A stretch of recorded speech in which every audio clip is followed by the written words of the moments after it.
প্রিয় বন্ধুরা, আসসালামু আলাইকুম। আমি পড়ছিলাম ওয়েস্টার্ন গল্প, নাম ত্রাস। শুরু করছি দ্বিতীয় অংশ। কেমন চলছে এদিকে টড? জানতে চাইল কোবান। বাগি থেকে নেমে পড়েছে। ভালো মিস্টার কোবান, সব ঠিকঠাক আছে তো? হেসে ওকে আশ্বস্ত করলো টড মার্টিন। ও পিট লার্কিন। লার্কিনকে দেখিয়ে বলল সোনা ব্যবসায়ী। আর লার্কিন, এ হচ্ছে আমার ম্যানেজার টড মার্টিন। হাত মেলালো দুজনে। মেরিয়া জুলিয়া সহ অফিসে এসে বসলো ওরা। সামনের বড়সড় ঘরটা অফিস রুম, পেছনের একটা কামরা নিজের কোয়ার্টার হিসেবে ব্যবহার করে মার্টিন। আরেকটা কামরা খালি পড়ে থাকে, তবে গোছানো। জেরেমি টাউনে এলে এখানেই থাকে হ্যান্স কোবান। জুলিয়াকে নিয়ে ভেতরে ঢুকে পড়ল মেরি। টড, তুমি বোধহয় সাহায্য করতে পারবে ওকে। গদিমরা একটা চেয়ারে বসে বলল কোবান। উইলিয়াম লার্কিন নামে কেউ ক্লেম করেছে? করেছে। লার্কিনের চোখে এবার খুশি দেখা গেল। সশব্দে হাঁপ ছাড়ল সে। তারপর বসে পড়ল একটা চেয়ারে। বলতে পারবে ঠিক কোথায় ওর ক্লেম? নদীর একেবারে শেষ মাথায়। জেফ্রি হ্যালার্ডের পর ওর ক্লেমটাই সবচেয়ে বড়। সোনাও তুলছে প্রচুর। ধন্যবাদ। এবার বোধহয় যেতে পারি আমরা। উঠে দাঁড়ালো পিট লার্কিন। বসো, কফি খেয়ে যাও, আমন্ত্রণ জানালো সোনা ব্যবসায়ী। লার্কিন দ্বিমত না করে বসে পড়ল চেয়ারে। কফির আয়োজনে ব্যস্ত হয়ে পড়ল টড মার্টিন। মিনিট 20 পর বিদায় নিয়ে ওয়াগনে চলল বাপ বেটি। গলি ধরে চলে এলো শহরের শেষ মাথায়।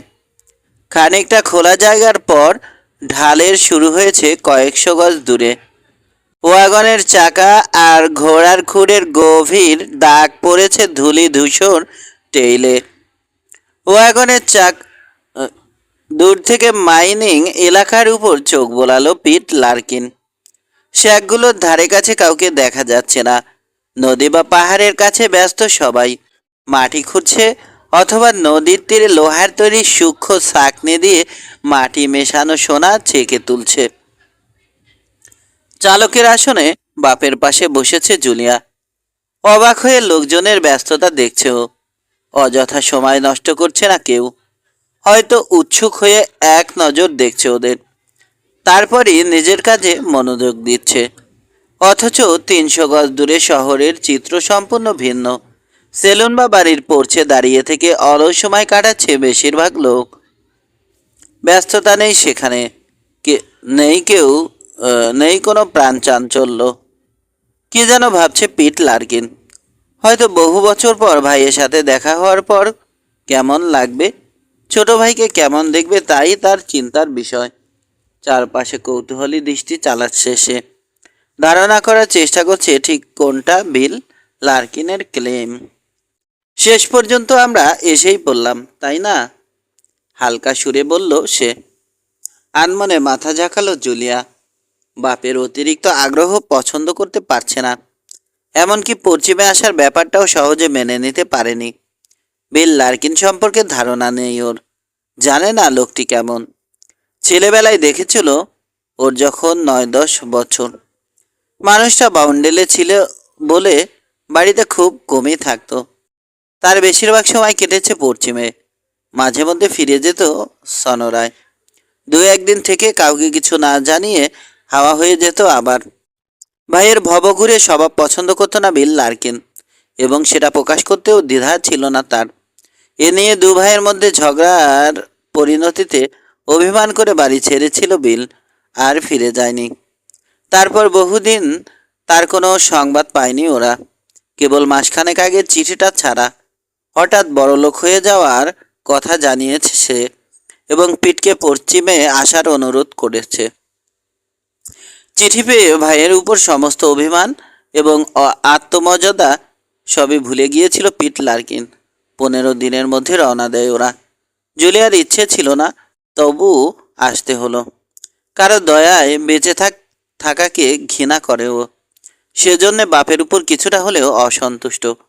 পিট লার্কিনের আগ্রহ কোথায় ভালো করেই জানে ও। সুদীর্ঘ পথ পাড়ি দিয়েছে সে কেবল বড়লোক হওয়ার আশায়। ভাইয়ের অনুগ্রহে নিজের ভবিষ্যৎ গড়ে নেবে। বিল খুব অবাক হবে। নীরবতা ভাঙল লার্কিন। কেন? এই যে এতদিন পর আবার দেখা। কত বদলে গেছি আমরা সবাই। তোকে দেখেছে সেই ছোট্ট অবস্থায়। এতে অবাক হওয়ার কি আছে? তর্ক করল না লার্কিন। বাঘ ঘুরিয়ে দক্ষিণে এগোলো ওয়াগন। টড মার্টিনের নির্দেশনা অনুযায়ী বিল লার্কিনের ক্লেম কাছাকাছি হওয়ার কথা। নদীর ধারে ছোট্ট একটা কেবিন দেখা যাচ্ছে। আশপাশে কেউ নেই। পাহাড়ের কোলে গজিয়ে ওঠা বুনো ঝোপের কাছে দাঁড়িয়ে আছে একটা ঘোড়া। কাঁটাতার দিয়ে বেষ্টিত সীমারেখার ভেতরে একটা সাইনবোর্ড। সেটার লেখা অনুযায়ী এই জমিতে বিল লার্কিনের মালিকানা প্রকাশ পাচ্ছে। কাঁটাতারের ফাঁক গলে এগোলো ওয়াগন। 50 গজ রাস্তা পেরিয়ে কেবিনের সামনে পৌঁছে গেল ওরা। নদীর পাড়ে দীর্ঘকায় এক লোককে দেখতে পেল পিট লার্কিন। হাতে কাপড়ের এখানে সেখানে কাদা লেগে আছে। হ্যাটটা স্ট্র্যাপের সাহায্যে পিঠের ঝোলানো। ঘেমে সারা। গায়ের সাথে লেপটে আসছে শার্ট। কোমরের হোলস্টারে পিস্তলের নল লুকিয়ে দিচ্ছে। প্রথমে শীতল নিরুত্তাপ দৃষ্টিতে তাকালেও পরে আগন্তুকদের চিনতে পেরে প্রাণের সঞ্চার হলো লোকটার চোখে। হাসি মুখে এগিয়ে এলো সে। আরে পিট যে! উচ্ছ্বসিত কণ্ঠে বলল সে। সত্যি এসে পড়েছ তাহলে? লাফিয়ে ওয়াগন থেকে নামলো পিট লার্কিন। ভাইয়ের দিকে এগিয়ে গেল। হাত মিলিয়ে পরস্পরকে আলিঙ্গন করলো ওরা। এই বয়সেও দেখছি তাগড়া জোয়ানি রয়ে গেছো তুমি বিল। স্মিথ হেসে বলল বড় ভাই। এখানে আরামে জীবন কাটানো যায় না পিট। আসলে তেমন কোনো সুযোগই নেই। যাকেই পাবে দেখবে প্রচুর পরিশ্রম করছে। জুলিয়ার দিকে ফিরল সে এবার। অনুসন্ধানী দৃষ্টিতে নিরীক্ষ করছে ওকে। ধীরে ধীরে উজ্জ্বল হয়ে গেল মুখ। আরে বাপ্পাস, তুমি দেখছি পুরোপুরি লেডি হয়ে গেছো জুলি। এগিয়ে এসে জুলিয়াকে ওয়াগন থেকে নামতে সাহায্য করলো সে। তারপর আচমকা জড়িয়ে ধরলো ওকে। সচেনে চুমো খেলো কপালে। সরে গেলেও ওকে ছাড়ল না বিল লার্কিন। দুই কাঁধ ধরে রেখে ফের খুঁটিয়ে দেখতে শুরু করলো। মিটিমিটি হাসি লেগে আছে ঠোঁটের কোণে। শেষে জুলিয়ার মুখে স্থির হলো দৃষ্টি। বেশ লম্বাও হয়েছে দেখছি, আর সুন্দরী। লজ্জা পেল জুলিয়া। কেমন আছো তুমি? দারুণ। ওকে ছেড়ে দিয়ে পিছিয়ে গেল বিল লার্কিন। কাপড়ে লেগে থাকা কাদার দিকে তাকিয়ে ক্ষীণ হাসলো। এই মুহূর্তে নিশ্চয় সঙ্গের মতো দেখাচ্ছে আমাকে। দাঁড়াও 1 মিনিট, ধুয়ে আসছি। নদীর দিকে এগোলো সে। হাত মুখ ধুয়ে ফিরে এলো মিনিট কয়েক পর। এসো ভেতরে এসো, এসে বসো বলে কেবিনের দিকে এগোলো। ঘণ্টাখানেক পর খেতে বসলো ওরা। জুলি এসেছে, এটা আমার জন্য সুখবর, সহাস্যে বলল বিল লার্কিন। নিজের রান্না খেতে খেতে অরুচিতে ধরে গেছে। খাওয়ার ব্যাপারে এখন থেকে চিন্তা করতে হবে না আর। তুমি এখানে এলে কিভাবে? জানতে চাইলো বড় ভাই। সে অনেক লম্বা গল্প, অবসরে একদিন বলা যাবে। কৌশলে এড়িয়ে গেল সে। চুরুট ধরিয়ে চিন্তিত ভঙ্গিতে তাকালো বড় ভাইয়ের দিকে। আর চোখে পলকের জন্য দেখলো জুলিয়াকে। ভাবছি তোমাদের এখানে এনে ভুল করলাম নাকি। কেন? সবিষয়ে জানতে চাইল পিট। এক একটা দিন যা হচ্ছে এখানে, মারপিট বা গোলাগুলি লেগেই থাকে। তেমন কিছুই তো দেখলাম না। দেখবে, সন্ধে হলেই টের পাবে। জেফ্রি হ্যালার্ডের ইদানিং প্রায়ই মনে হয় এখানে আসাটাই দারুণ ভুল হয়েছে। কিন্তু সোনা আবিষ্কার করার সময় ও কি ঘনাক্ষরেও ভেবেছে যে হলদেটে উজ্জ্বল ধাতুটা শেষ পর্যন্ত আসলে বহু লোকের সর্বনাশ ডেকে আনবে। পাহাড়ের কোলে নিজের ক্লেমে কেবিনের পৌঁছে পায়চারি করছে সে। নিরাসক্ত দৃষ্টিতে ঢালের নিচে শহরের দিকে তাকাচ্ছে মাঝে মধ্যে। কদিন হলো? বড়জোর 2 মাস, ভাবছে হালার্ট। অথচ কত দ্রুত বদলে গেছে সব কিছু। শুরুতে ওরা যখন এসেছিল কিছুই ছিল না এখানে। শুনশান নীরবতা, নির্জন পেয়েরি, আকাশ ছোঁয়া জারকান মাউন্টেন্সের সুবিশাল অবয়ব আর পাহাড় থেকে উড়ে আসা শীতল বাতাসই ছিল ওদের প্রথম কদিনের সঙ্গী। তারপর একে একে আসতে শুরু করলো সবাই। চোখের নিমেষে গড়ে উঠল শহরটা। লোকজন দেখে প্রথমে খুশি হয়েছিল ওরা, ভুলেও ভাবেনি শেষে এত ঝামেলা হবে। নতুন এক জীবনের স্বপ্ন দেখেছিল ওরা। জ্যাক ক্লেটন, জো হারপার, জেরেমি সেভলিন আর সে। কিন্তু জেরেমি সেভলিন সেই স্বপ্নের দেখা পায়নি। জন সিটি থেকে রওনা দেওয়ার দ্বিতীয় দিনেই অমঙ্গলের সূচনা হয়েছিল। সাপ্লাই আনতে গিয়ে বিগ বে শহরের এক রকবাজের সঙ্গে ঝামেলায় জড়িয়ে পড়ে সেভলিন। 4 জনের জায়গায় 3 জন হয়ে যায় তারা। বন্ধুর মৃত্যুর শোক কাটতে না কাটতে ঝামেলা শুরু হয়ে যায়। পিছু পিছু চলে এসেছে ধান্দাবাজ কিছু লোক। ভালো লোকের চেয়ে খারাপ লোকই বেশি এসেছে। আইনের প্রতি শ্রদ্ধা নেই কারো, পরোয়া করছে না কেউ। শহরের বেশিরভাগ লোকের ক্ষেত্রে কথা প্রযোজ্য। এ পর্যন্ত 6 জন মার্শাল নিয়োগ করা হয়েছে, কিন্তু কাজের কাজ কিছু হয়নি। প্রতিদিনই 2-1টা খুন হচ্ছে। বেপরোয়া লোকগুলোকে আইন শেখাবে কে? সেই দীর্ঘতা কারণেই। ওর বন্ধুদের মতে বিগ থমসন, কার্ট রক্স বা স্যামুয়েল কিনকেডের মতো লোকদের আইনের পথ দেখিয়ে দিতে হয়। গায়ের জোরে অথবা পিস্তলের নলে সেটা শেখাতে হয়। জেফ্রি হ্যালার্ড তা মানতে রাজি নয়। ওর ধারণা কিছুদিনের মধ্যে স্বাভাবিক হয়ে যাবে এখানকার জীবনযাত্রা। খুন জখমের ঘটনা কমে যাবে, ধীরে হলেও শান্ত হয়ে যাবে জেরেমি টাউন। ধারণাটা প্রায় হেসেই উড়িয়ে দিয়েছে জো হারপার। অন্যদের মতো শহরের ভবিষ্যৎ নিয়ে শঙ্কিত না হলেও সেও স্বীকার করে শুরুতেই জেরেমি টাউনের ধ্বংস হয়ে যাওয়ার সম্ভাবনা একেবারে নাকচ করে দেয়া যায় না। পশ্চিমের উঠতি অনেক শহর এভাবেই ধ্বংস হয়ে গেছে। সন্ধ্যের অন্ধকার তখন বিছিয়ে পড়ছে সমস্ত চরাচরে। আগুন জেলে রান্নার আয়োজন করছে জ্যাক ক্লেটন। অন্যরা শুয়ে বসে অলস সময় পার করছে। কেবিনের পোর্চে দাঁড়িয়েছিল জো হারপার। আবছা অন্ধকারে দূরে গাঢ় 4টে ছায়া দেখতে পেল সে। চোখ কুচকে ঘোরছওয়ারদের চেনার চেষ্টা করলো। সবার সামনে বিশালদেহী এক লোক, বলিহারি স্বাস্থ্য আর তোবড়ানো মেক্সিকান হ্যাটই চিনিয়ে দিচ্ছে বিগ শেইন থমসনকে। জেপ, জ্যাক, চাপা স্বরে বন্ধুদের ডাকল সে। শহরের অতিথিরা এদিকে আসছে বোধ হয়। কেবিনের দরজায় উকি দিল জ্যাক ক্লেটন। নির্বিকার মুখে আগোয়ান ঘোড়সওয়ারদের দেখল সে। অকথ্য খিস্তি করল। হারামজাদারা এখানে কোনো ঝামেলা করতে চাইলে বুলেট দিয়ে ওদের খায়েশ মিটিয়ে দেব। ভেতরে থাকো তোমরা, শান্ত স্বরে বলল হারপার। হাতে একটা উইনচেস্টার ওর, এমনভাবে ধরা যাতে প্রয়োজন পরামাত্র ব্যবহার করতে পারে। আমি ওদের সঙ্গে কথা বলবো। রাইফেলে থমসনের বুক নিশানা করে রেখো। বেতাল কিছু করলে ব্যাটার বুক এফোর ওফোর করে দিও। এটা আমাদের ক্লেম, ওর কিছু করার নেই এখানে, যুক্তি দেখালো হ্যালার্ড। ওর হয়তো ভিন্ন মত থাকতে পারে, দলটার উপর চোখ রেখে বলল হারপার। ওদের ক্লেমে ঢুকে পড়েছে থমসনের বাহিনী। ধীরে ধীরে এগিয়ে এলো ওরা। বেশ হাত দূরে এসে থামলো। বাতাসে ওরা ধুলো থিতিয়ে এলো আস্তে আস্তে। ব্যাস, আর এগোতে হবে না। বিশাল দেহির ঘোড়া আগে বাড়তে শুরু করায় হাত উঁচিয়ে নিষেধ করলো হারপার। যথেষ্ট হয়েছে। কাউকে খুঁজছো থমসন? তাচ্ছিলের দৃষ্টিতে তাকালো সে। কিন্তু স্থির জো হারপারের চাহনি। তা দেখে মুচকি হাসলো শেইন থমসন। হারপারের হাতে রাইফেল দেখে ভুরু কোঁচকালো। এমন একটা ভঙ্গি করলো যেন সত্যিই ভয় পেয়েছে।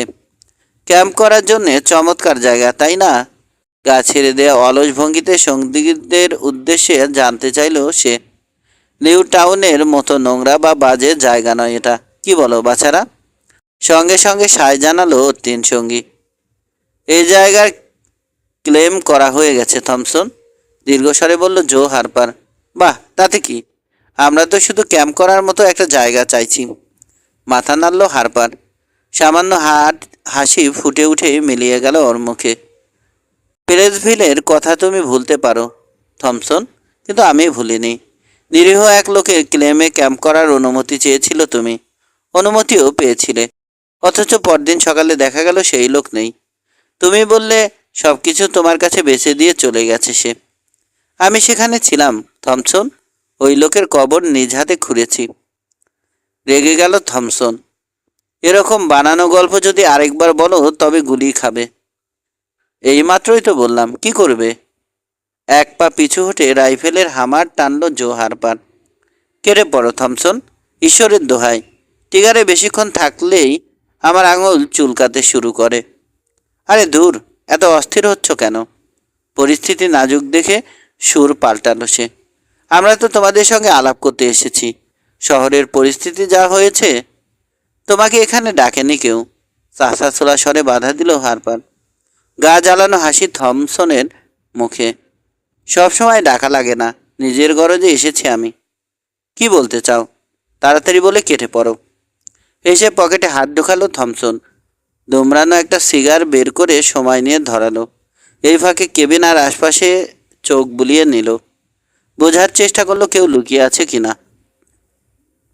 জায়গাটা অনেক বড় বড়, প্রয়োজনের তুলনায় অনেক বেশি সোনা তুলছো তোমরা। একমুখ একমুখ ধোয়া ছেড়ে হালকা চালে বলল সে। তাতে তোমার কি? অনেক কিছু। বিশাল একটা জায়গার দখল নিয়েছো, অথচ আমরা কোনো জায়গা পাচ্ছি না। এটা কি ঠিক হলো?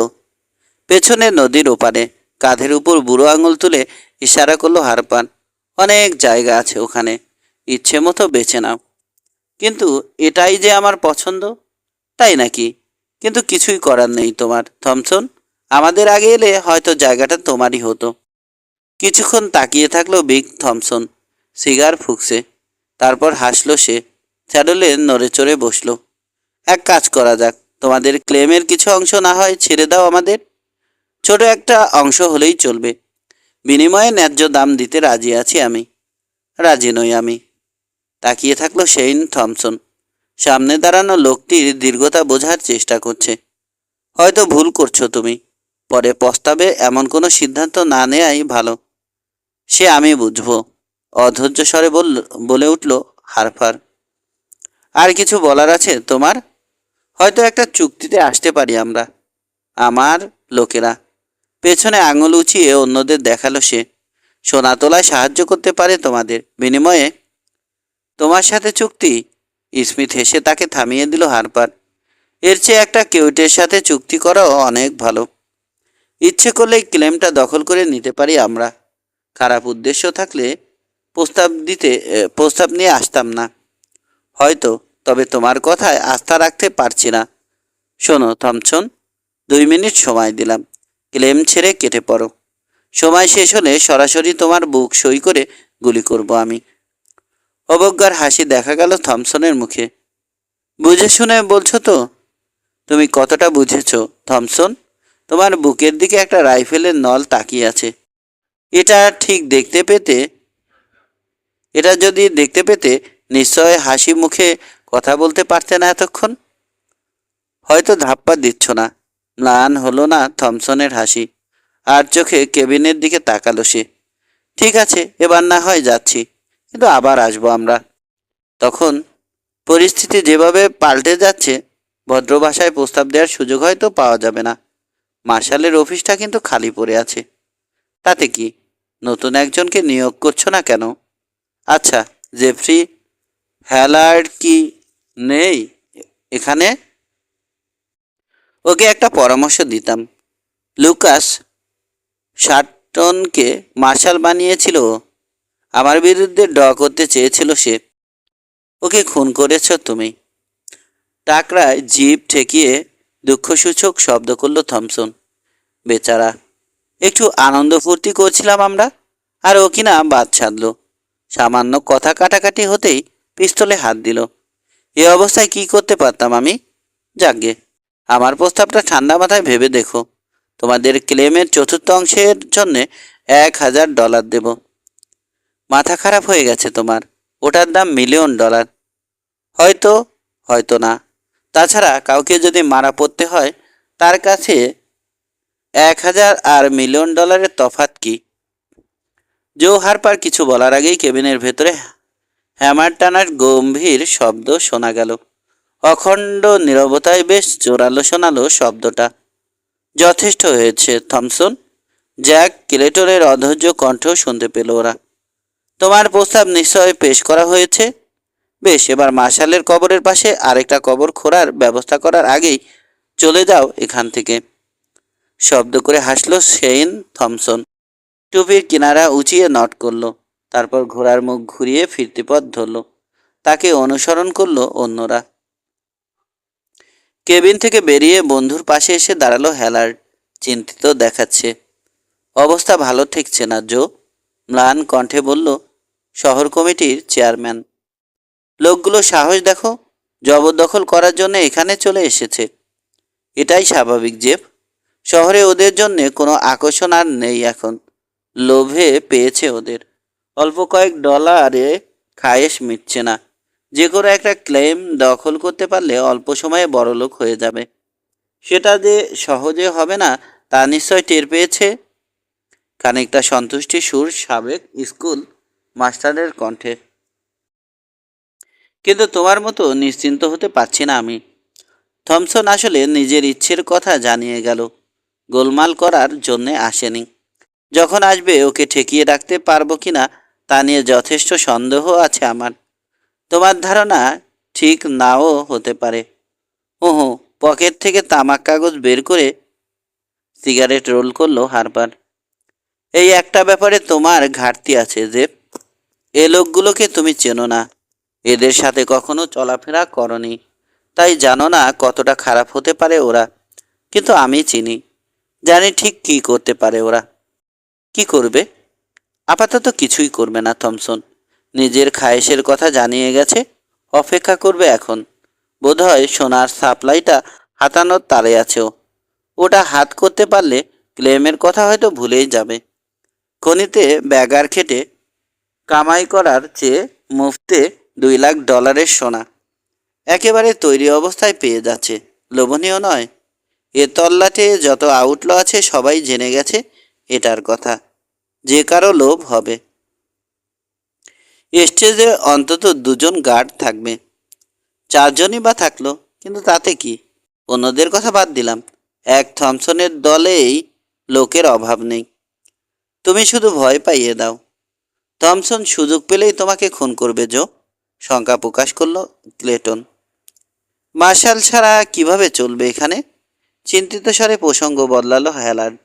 আইনের লোক ছাড়া এত কিছু সামলানো যাবে না।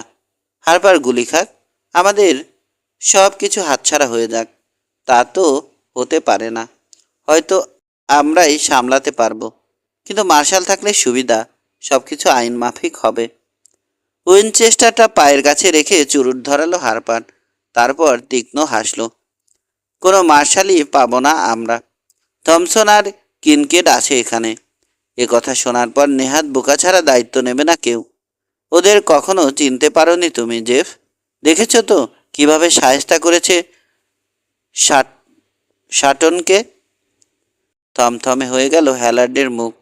এই শহর ছেড়ে চলে যাওয়ার হুকুম দেব ওদের। যে ভুলেও ওই কাজ করতে যেও না, বলল ক্লেটন।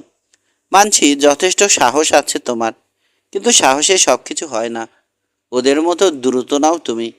হাসতে হাসতেই তোমাকে খুন করে ফেলবে ওদের যে কেউ। পলক্ষীন দৃষ্টিতে জ্যাক ক্লেটনকে দেখছে হ্যালার্ড।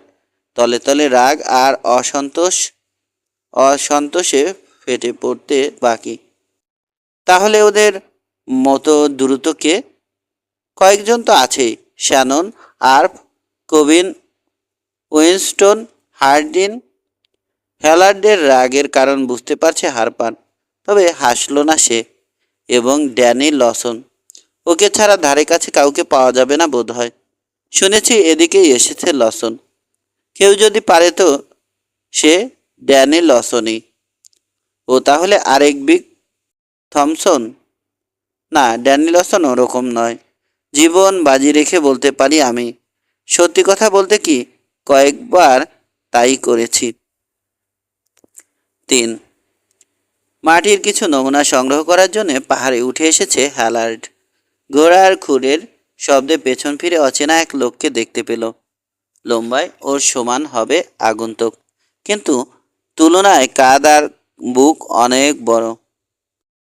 কালো জীর্ণ একটা হ্যাট মাথায়, পরনে রংজলা শার্ট, তার উপর চামড়ার ভেস্ট এবং উরুতে জোড়া হোলস্টার।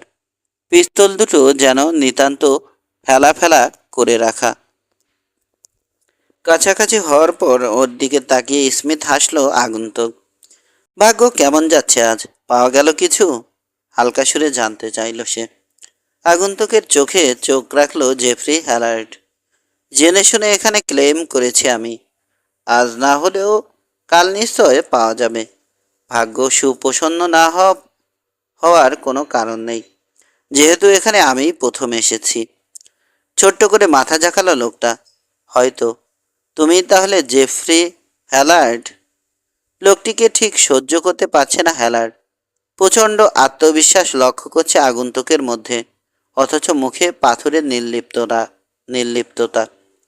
হ্যাঁ, আমি জেফ্রি হ্যালার্ড। কি করতে পারি তোমার জন্যে? কিছু না, মাথা নাড়ল সে। শহরটা দেখে কৌতূহল হলো। নতুন শহর দেখতে ভালো লাগে আমার। হিসেব করতে ইচ্ছে করে কতদিন টিকে থাকবে শহরটা।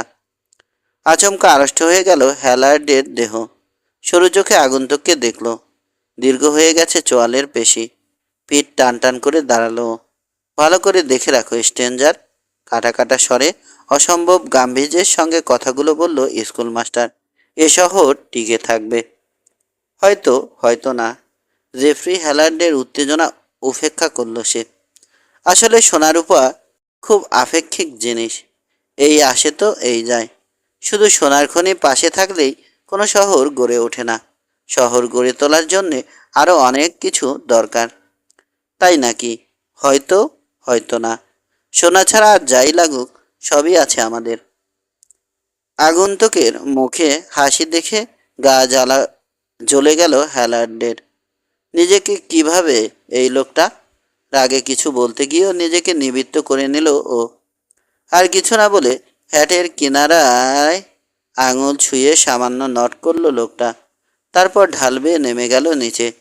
ত্যক্ত মনে নিজের ক্লেমে বন্ধুদের কাছে ফিরে এলো হ্যালার্ড। অবাক হয়ে দেখল মিটিমিটি হাসছে জো হারপার, আয়েশ করে সিগারেট টানছে।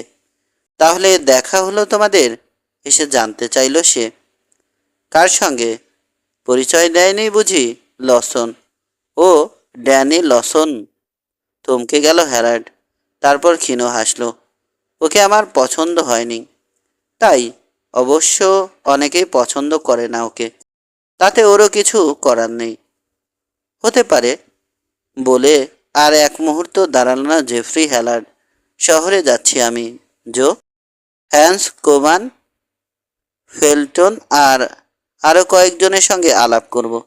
দেখি সিটি কাউন্সিল গঠনের ব্যাপারে কি বলে ওরা। শহরের ঠিক মাঝামাঝি ডিক ফেলটনের পত্রিকা অফিস। সামনের কামরাটাকে অফিস হিসেবে ব্যবহার করে সে। পেছনের কামরায় মেশিন আর অন্যান্য জিনিসপত্র। অ্যাডোবির তৈরি দালানে এখনও চুনকাম করা হয়নি। আসলে সুযোগই পাচ্ছে না ফেলটন। জেরেমি টাউনে প্রতিটা দিন বা রাতই রোমাঞ্চকর। খুন, জখম, মারপিট আর লুটপাটের ঘটনার বর্ণনায় ঠাসা থাকে ওর পত্রিকা। নিজে চেয়ারে বসে প্রুফ দেখছিল ফেলটন। এ সময়ে সাধারণ তো কাজ থাকে না ওর। দুপুর থেকে পরের সংখ্যার জন্যে কাজ শুরু করে। পায়ের শব্দে মুখ তুলে তাকালো সাংবাদিক। 50 সুই সুই করছে বয়স, কিন্তু দেখে বোঝা যায় না। পরিচমই সে, অকপট এবং সৎ। সহসা পেছনে গুলির শব্দে চমকে উঠল জেফ্রি হ্যালার্ড। জট করে ঘুরে দাঁড়ালো। রাস্তার ওপাশে চলে গেল দৃষ্টি। বড়সড় একটা সেলুনে জুয়ার আসর বসিয়েছে এক লোক। হট্টগোল আর মারামারি লেগেই থাকে ওখানে। সাত সকালেও তার ব্যতিক্রম হয়নি। ব্যাটউইং দরজা ঠেলে প্রায় ছিটকে বেরিয়ে এলো লোকটা। টলছে মৃদু মৃদু। হাঁটু ভেঙে মাটিতে পড়ে গেল সে। রক্তাক্ত শরীরে কষ্টে সৃষ্টে উঠে দাঁড়ালো একটু পর। সমানে খিস্তি করছে কারো উদ্দেশ্যে। সেকেন্ড কয়েক পর যমদূতের মতো ঠিক সামনে দাঁড়িয়ে থাকতে দেখল সে লোকটাকে। কখন সেলুন থেকে পিছু পিছু বেরিয়ে এসেছে টের পায়নি। বিশাল দেহি, দয়ামায়ার ছিটে ফোঁটাও নেই নির্জীব নীল দুই চোখে। আছে কেবল শীতল নির্বিকার দৃষ্টি। শার্টের হাতা গোটানো লোকটার সবল পেশি কিলবিল করছে বাহুতে। গুলি খাওয়া লোকটাকে যথেষ্ট সময় দিল সে। পিস্তল হাতে দাঁড়িয়ে থাকলো কোমরের কাছে স্থির হয়ে আছে ভয়াল দর্শন কোল্ট। তারপর একেবারে শেষ মুহূর্তে মাথায় গুলি করে আহত লোকটাকে ফেলে দিল। দরজার দিকে পা বাড়াতে উদ্যত হয়েছিল হ্যালার্ড, কিন্তু কাঁধে বলিষ্ঠ একটা হাতের অস্তিত্ব অনুভব করল। হাতটা ডিক ফেলটনের। দেখো বাছা, তুমি এখন কি ভাবছো জানি না, কিন্তু নাক গলিও না ওখানে, সেফ মারা পড়বে। কাঁধ থেকে হাতটা সারিয়ে নেয়ার চেষ্টা করলো হ্যালার্ড, কিন্তু এটা তো সেফ ঠান্ডা মাথায় খুন। আস্তে কথা বলো। টেনে তাকে ভেতরে নিয়ে এলো ফেলটন। কে বলল খুন? যে লোকটা মারা গেল তার হাতেও পিস্তল ছিল। সমান সুযোগ পেয়েছে সে। সুতরাং খুন নয় এটা, বরং সবাই বলবে ফেয়ার ডুয়েল। গুলিটা কে করলো জানো? কে? আপনা আপনি প্রশ্নটা মুখ ফসকে বেরিয়ে গেল। আইক জেসাপ। আইক জেসাপ এখানে কেন? এখানে আসা নিষেধ নাকি ওর? সোনা হ্যালার্ড, সোনা টেনে এনেছে সবাইকে। জুয়ারি হিসেবে যেমন খ্যাতি, তেমনি পিস্তলেও চালু ওর হাত। যে লোকটা মারা গেল সে হয়তো তাস খেলতে গিয়ে জেসাপের চুরি ধরে ফেলেছিল, হয়তো প্রতিবাদও করেছে, কিন্তু পরিণতি তো নিজের চোখে দেখলে। জেসাপ আপাদমস্তক চোর, কিন্তু ওর মুখের উপর কথাটা বলা যেমন কঠিন, তেমনি প্রমাণ করাও কঠিন। কিন্তু বসো, কফি তৈরি হচ্ছে, বাধা দিল ফেলটন। অসন্তোষ চেপে রেখে একটা চেয়ারে বসলো হ্যালার্ড। জেদ চাপছে ওর, কিন্তু ডিক ফেলটনের মুখের উপর রাগ করতে ইচ্ছে করছে না। মানুষটা রকচটা এবং অভিজ্ঞ বটে। পশ্চিমের বহু জনপদে পা পড়েছে তার। জেরেমি টাউনের মতো অন্তত 10টা শহর গড়ে উঠতে দেখেছে। সাবধানী মানুষ না হলে এতদিন টিকে থাকতে পারত না। হাত বাড়িয়ে টেবিলের উপর থেকে প্রুফটা টেনে নিল হ্যালার্ড। একটা পৃষ্ঠায় বড় বড় করে লেখা, গত 24 ঘন্টায় 1.5 জন নিহত।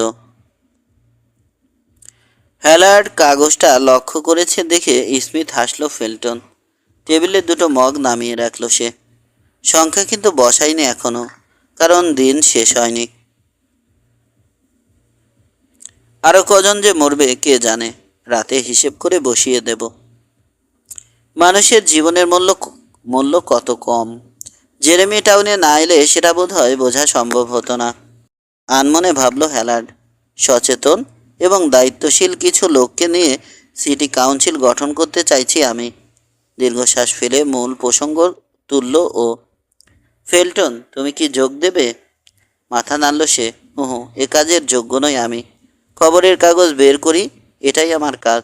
তবে তোমার ভুলগুলো শুধরে দিতে পারবো, আর যখন ঠিক কাজটা করবে তোমাদের পাশে থাকবো আমি। একটু থেমে কফিতে চুমুক দিল সাংবাদিক।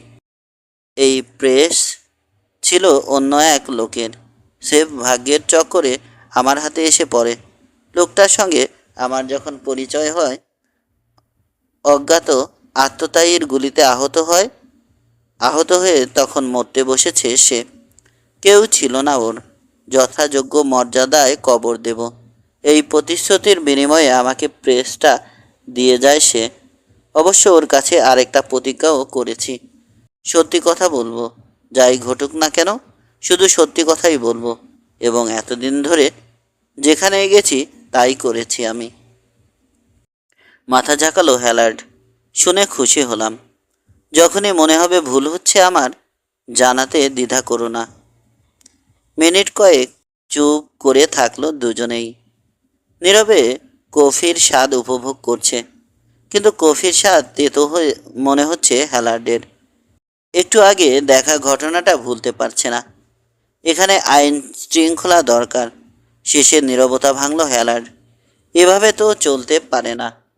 কয়েকজনকে মার্শাল হিসেবে নিয়োগ দিয়েছি আমরা, কিন্তু জানোই তো, 2 দিনের বেশি টিকতে পারেনি কেউ। কঠিন সমর্থ কাউকে দরকার। তুমি কি কারো নাম প্রস্তাব করবে? দুঃখিত, এবারও সাহায্য করতে পারছি না তোমাকে। ড্যানি লসন নামে একজনের কথা শুনেছি আমি। ওহো, আমি চাই না এখানে আসুক সে। চাও না? তাহলে যোগ্য নয় সে? তা নয়, ড্যানি লসন লোক হিসেবে ভালো, আর পিস্তলে ওর চেয়ে চালু হাত এখন পর্যন্ত দেখিনি আমি। যদিও জীবনে বহু পিস্তলবাজ দেখেছি। চামুর জোর আছে ড্যানের। সবচেয়ে বড় কথা, ওর আছে সূক্ষ্ম বিচার শক্তি, যেটা পশ্চিমের অনেক সেরা বন্দুকবাজের নেই। তাহলে ওর ব্যাপারে আপত্তি করছো কেন? ক্ষণিকের জন্য কি যেন ভাবলো ডিক ফেলটন। লসন আমার কাছে ছেলের মতো। বিপদে একবার আমাকে সাহায্য করেছিল ও। আমি চাই না এ ধরনের কোনো শহরের দায়িত্ব নিক ও। কারণ জেরেমি টাউনের মতো শহরকে ঠান্ডা করতে হলে আগে গুলি চালিয়ে বেপরোয়া লোকগুলোকে থামাতে হবে। আমি চাই না আবারও গোলাগুলিতে জড়িয়ে পড়ুক সে। এমনিতেই ওর শত্রুর অভাব নেই। তর্ক করার প্রবৃত্তি হলো না জেফ্রি হ্যালার্ডের। তেতো হয়ে গেছে মন। কাঁটাতারের ব্যাপারটা কিন্তু অনেকেই পছন্দ করছে না, মনে করিয়ে দেওয়ার সুরে বলল সাংবাদিক। মনে পড়ল হ্যালার্ডের। একদল লোক ভাড়া করে শহরের চারপাশে কাঁটাতারের বেড়া দিয়েছে ওরা। অবশ্য 4টা প্রবেশদ্বার রেখেছে। যাতায়াতের সুবিধের জন্যে 2টো রাস্তাও বানিয়েছে। কেন? এখনো কিছু স্থির হয়নি হ্যালার্ড। অনেকের ধারণা আগেভাগেই কাজটা করে বসেছ তুমি। এজন্যে তোমাকে ধন্যবাদ দেবে না কেউ। ঘেরা অবস্থায় থাকতে চায় না কেউ। এখানে যারা এসেছে বড়লোক হয়ে ফিরে যেতে চায়। তবে তোমার পক্ষে আছি আমি। গতকালের কাজ কাগজটা দেখেছো তো? এ নিয়ে একটা সম্পাদকীয় লিখেছি। মাথা ঝাঁকালো স্কুল মাস্টার। ধন্যবাদ দিক। মিনিট 10 পর চিন্তিত মনে হ্যান্স কোবার্ডের অফিসে ঢুকলো। হিসাবপত্র দেখছিল টড মার্টিন। পদশব্দে কাগজ থেকে চোখ তুলে তাকালো। হ্যালার্ডকে দেখে হাসি ফুটল মুখে। উঠে দাঁড়িয়ে হাত বাড়ালো। বসো মিস্টার হ্যালার্ড, মিস্টার কোবার্নকে খবর দিচ্ছি বলে ভেতরে চলে গেল সে। খানিক পর উপস্থিত হলো হ্যান্স কোবার্ন। কফির ফরমাশ দিয়ে হ্যালার্ডের দিকে ফিরল সে। সিগার অফার করলো। তোমাদের শহরের খবর কি বলো এবার? ভালো না। খুনে বদমাশে ভরে গেছে। সন্ধ্যার পরপরই নরক হয়ে ওঠে শহরটা। এখানে আসলে কঠিন একজন লোক দরকার,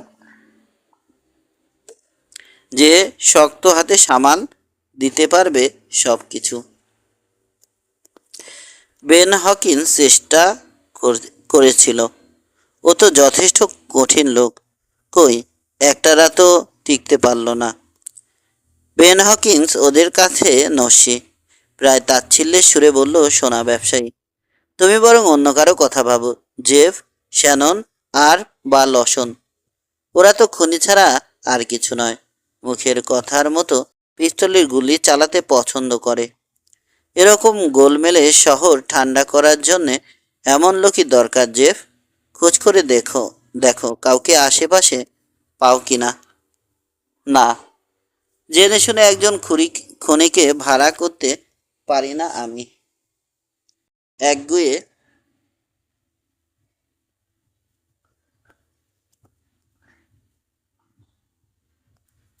একগুঁয়ে স্বরে বলল হ্যালার্ড। আমার ধারণা একসময় মত বদলাবে তুমি। তখন হয়তো দেরি হয়ে যাবে না? হয়তো। সাপ্লাইয়ের ব্যাপারে আলোচনা করা যাক। কফি আসতে চুমুক দিয়ে প্রসঙ্গ পাল্টালো কোবান। সব তৈরি রেখেছ তো? মাথা ঝাঁকালো সে। আমার দুশ্চিন্তা হচ্ছে সাপ্লাইটা আদেও মন্টানায় পৌঁছবে কিনা। শোনার কথা জেনে গেছে সবাই।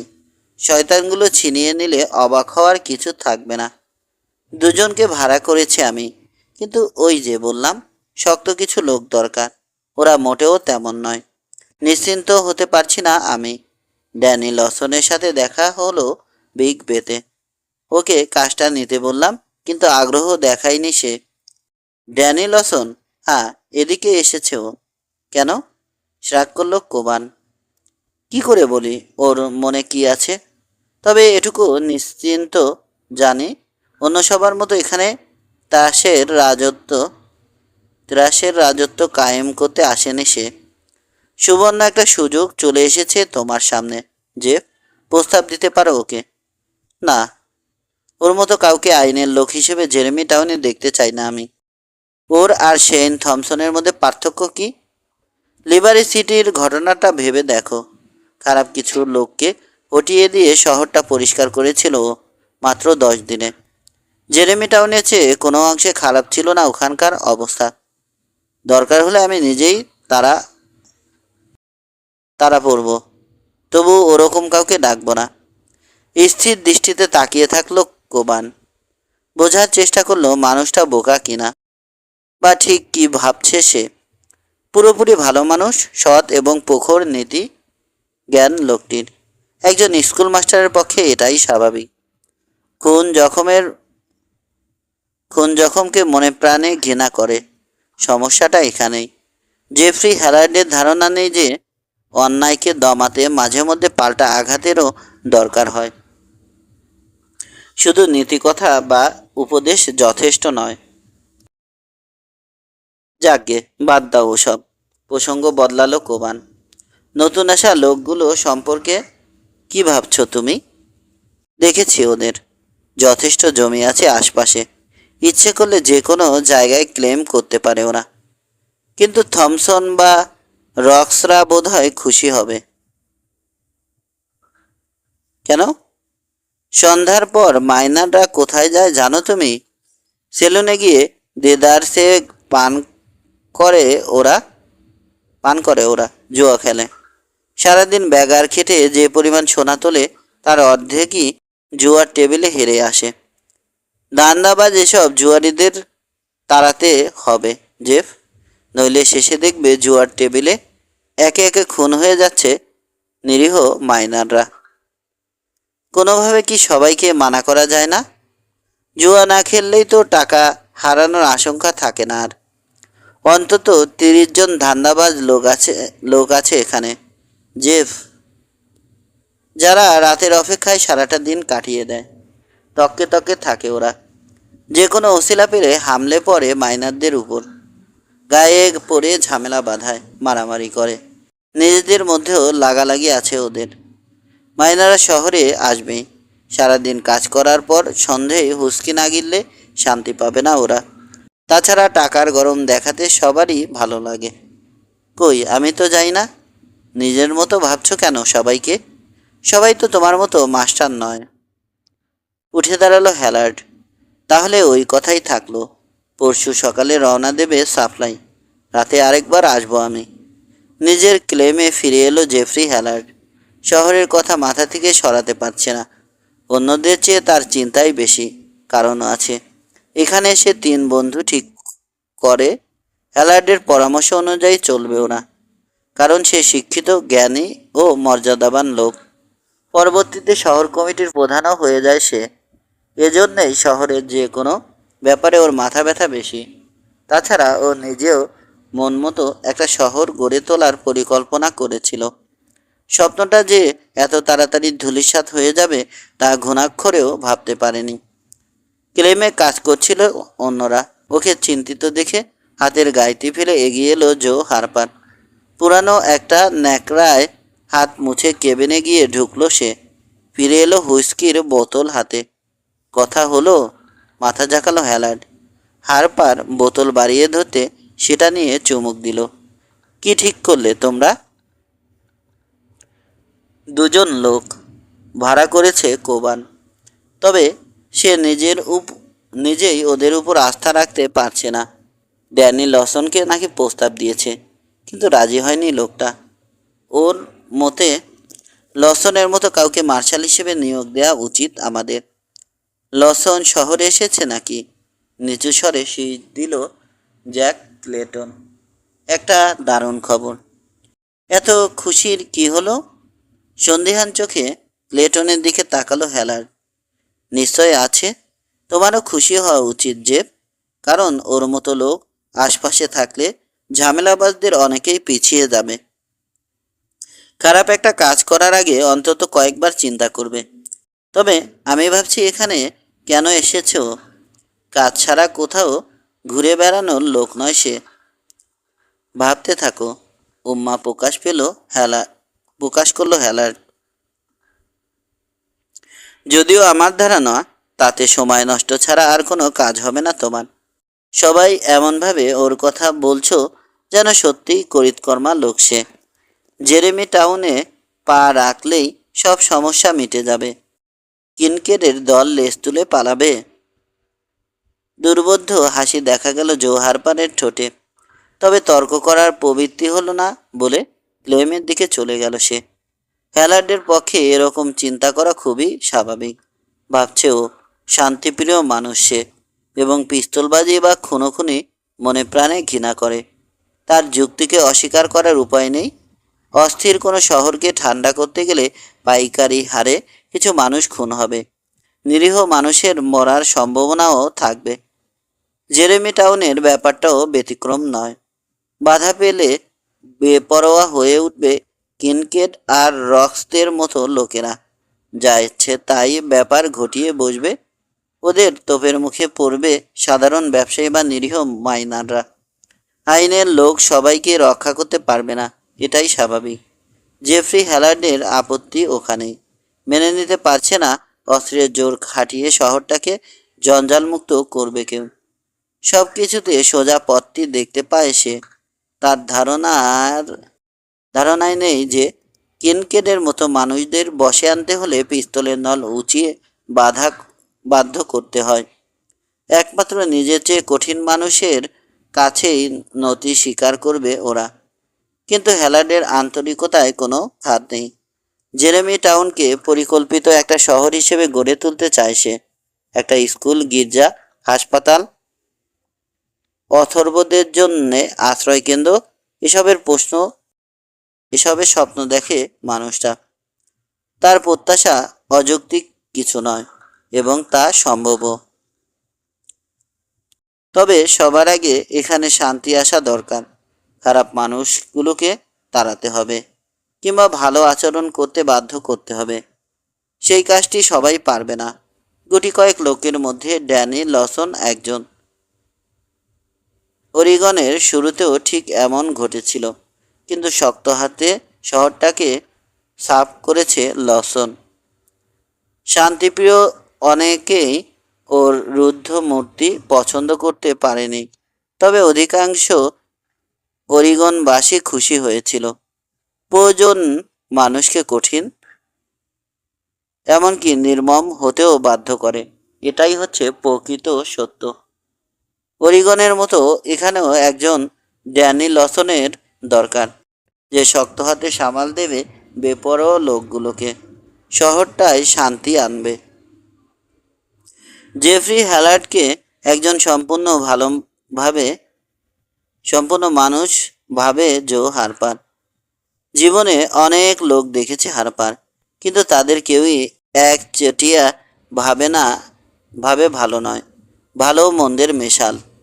পশ্চিমে জীবনযাত্রার যে ধরন, তাতে কারো পক্ষেই পুরোপুরি ভালো হওয়া সম্ভব নয়। জেফ্রি হ্যালার্ডি তার দেখায় সমস্ত মানুষের মধ্যে একমাত্র ব্যতিক্রম। বন্ধুরা সেজন্যে সমীহ করে স্কুল মাস্টারকে। হয়তো ওর পেশায় ওকে এতটা ভালো মানুষ হিসেবে গড়ে তুলেছে। একটা ব্যাপারে তিন যে একমত, জেরেমি সেভলিনের নাম ওরা মুছে যেতে দেবে না। যে স্বপ্ন নিয়ে এ শহরের উদ্দেশ্যে যাত্রা করেছিল তা পূর্ণ করবে। চার পেশার চারজন লোক, নিখাত বন্ধুত্ব ছিল ওদের। একজন এখন আর নেই, তো কি হয়েছে? তার দায়িত্বটুকু ভাগাভাগি করে নিতে পারবে অন্যরা। অর্থের অভাব নেই, দরকার নিষ্ঠা আর আন্তরিকতা। যে কারো চেয়ে জেফ্রি হ্যালার্ডের জ্ঞান আর বিচক্ষণতা বেশি, তাই ওকেই শহর কমিটির চেয়ারম্যান বানিয়েছে। দায়িত্বটা ঠিকমতো সামলেছে সে, তাতে কোনো সন্দেহ নেই। ব্যর্থতা শুধু এক জায়গায়, শহরের পরিস্থিতির উপর নিয়ন্ত্রণ নেই ওদের। সত্যি কথা বলতে কি, সন্ধ্যের পর শহরে যায় না ওরা। জানে শহরের মানুষগুলো সুযোগের অপেক্ষায় থাকে। গায়ে পড়ে ঝগড়া বাঁধিয়ে কিংবা জোর করে সোনা কেড়ে নিতে জড়ি নেই ওদের। তেমন কিছু না হলেও জুয়ার টেবিলে তো আছেই। সস্তা চুরি ধরতে পারে না মাইনাররা। বেশিরভাগ লোকই হেরে আসে। কেউ কেউ মেয়েদের কাছে যায়, চড়া দামে মেয়েদের সঙ্গ লাভের সুযোগ পায়।